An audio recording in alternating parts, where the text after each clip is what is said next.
Hello বন্ধুরা, আজকে বানাবো কড়াইয়ে জল দিয়ে দিয়েছি। জলটা হালকা গরম মধ্যে দিয়ে দেবো ম্যাগিটাকে হালকা সেদ্ধ করে নেব। ম্যাগিটা আমার সেদ্ধ করা হয়ে গেছে। এখন এর মধ্যে আমি দিয়ে দেবো ঠান্ডা জল। ঠান্ডা জল দিয়ে ম্যাগিটা ভাজার সময় ভেঙে যায়, তো ঠান্ডা জল দিয়ে যদি তাহলে ম্যাগিটা ভাঙার ভয় থাকে না। ম্যাগিগুলো আমার তোলা হয়ে গেছে। আমি কড়াইয়ে নিয়ে নেব তেল, কাঁচা লঙ্কা কুচি আর পেঁয়াজ কুচি, ডিম, এর মধ্যে দিয়ে দেবো স্বাদ মতো লবণ, আর দিয়ে দেবো গুঁড়া হলুদ, আর দিয়ে দেবো গুঁড়া জিরা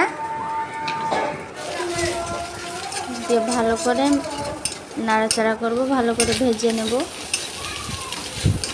হালকা ভাজা হয়ে গেলে ওর মধ্যে আমি দিয়ে দেব তুলে রাখা ম্যাগিগুলো দিয়ে ভালো করে নাড়াচাড়া করব। ম্যাগির প্যাকেটে যে দুটো মশলা ছিল সেই নাড়াচাড়াগুলো আমি এখন এর মধ্যে দিয়ে দেব।